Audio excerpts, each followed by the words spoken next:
Shalom, selamat pagi saudara yang dikasihi Tuhan. Kiranya berkat, damai sejahtera dan sukacita dari Tuhan Yesus Kristus senantiasa menyertai saudara sekalian.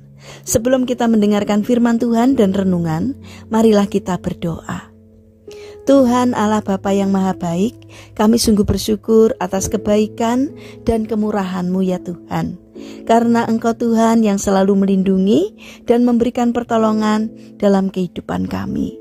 Jika saat ini kami akan mendengarkan sabda firman-Mu, kami memohon kiranya Tuhan mengurapi kami dengan Roh Kudus-Mu, agar kami dapat mengerti dan memahami apa yang Tuhan sampaikan kepada kami. Dan biarlah firman-Mu selalu membimbing kami di dalam kami menjalani kehidupan ini, sehingga kami senantiasa berjalan seturut dengan kehendak-Mu. Terima kasih Tuhan. Di dalam nama Tuhan Yesus Kristus kami berdoa. Amin. Saudara yang dikasihi Tuhan, bacaan firman Tuhan saat ini diambil dari TB2 Ibrani pasal 12 ayat 16 dan 17. Demikian sabda Tuhan.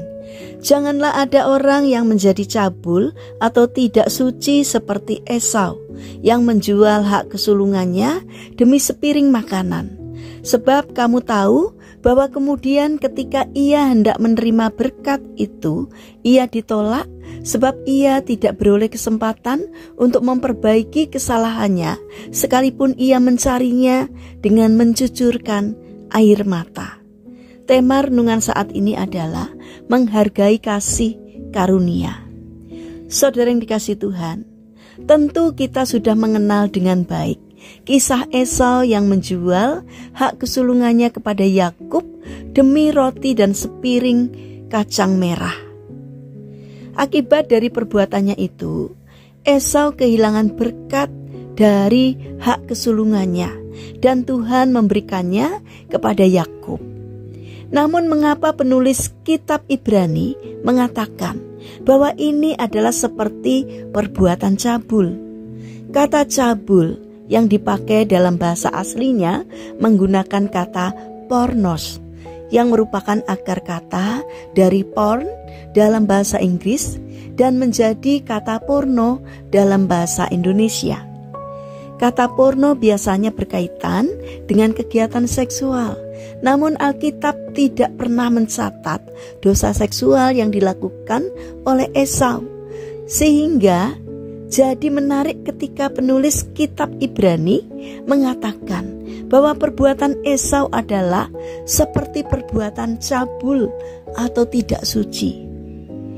Makna kata pornos yang dipakai oleh penulis kitab Ibrani dapat dipahami dari kalimat tidak suci, yang berarti Esau adalah orang yang hidupnya hanya berpikiran pendek, hanya memikirkan masa sekarang dan tidak memikirkan masa depan.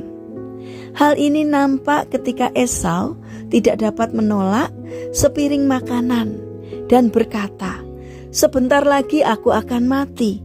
Apakah gunanya bagiku hak kesulungan itu?" Maka Esau memandang rendah kasih karunia Tuhan yang diberikan kepadanya, yaitu hak kesulungan. Memandang rendah kasih karunia Tuhan disetarakan oleh penulis kitab Ibrani dengan perbuatan cabul. Orang yang hidupnya hanya memikirkan untuk sesaat, tidak berpikiran panjang atau jauh ke depan, dan merendahkan kasih karunia Tuhan adalah seperti orang-orang cabul dan hanya memiliki nafsu yang rendah. Nafsu Esau yang rendah ini berakibat fatal, sehingga ia ditolak dan harus kehilangan berkat dari hak kesulungannya itu. Ia tidak hanya kehilangan berkat dari hak kesulungannya, namun ia juga kehilangan kesempatan untuk memperbaiki kesalahannya, sekalipun ia mencarinya dengan mencucurkan air mata. Saudara yang dikasihi Tuhan, terkadang perbuatan Esau tercermin dalam kehidupan kita sehari-hari, sebagai pengikut Yesus.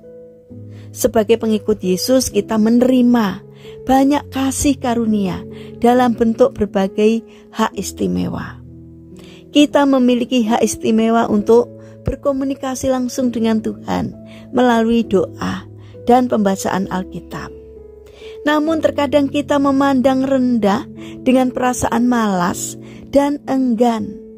Kita memiliki hak istimewa dengan diberikan berbagai talenta untuk melayani. Kita merasa enggan untuk melayani. Mari, jangan remehkan kasih karunia Tuhan, tetapi belajarlah untuk mulai menghormati dan menghargai setiap pemberian Tuhan. Jangan merendahkan kasih karunia Tuhan.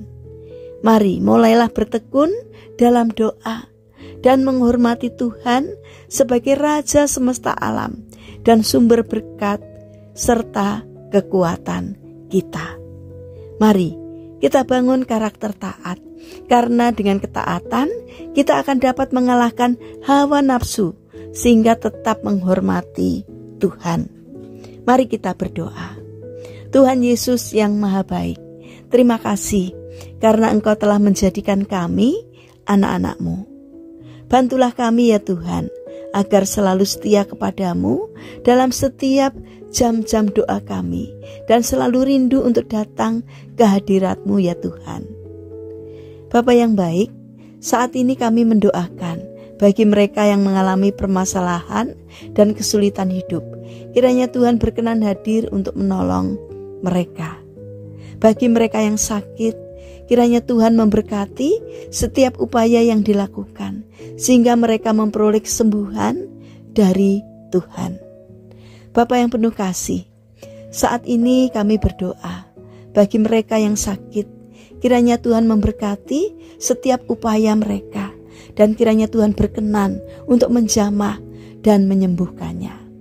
Bapa yang penuh kasih, saat ini kami ingin menyerahkan setiap rencana dan aktivitas kami hari ini kepadamu. Berikanlah ketekunan dan semangat kepada kami di dalam kami menjalani aktivitas kami hari ini. Kami memohon kiranya Tuhan yang memberkati kami. Terima kasih Tuhan, kami percaya bahwa Engkau akan menolong kami. Dalam nama Tuhan Yesus Kristus kami berdoa. Amin. Puji Tuhan, saudara yang terkasih, kiranya firman Tuhan dan renungan hari ini dapat menjadi berkat bagi kita semua. Haleluya.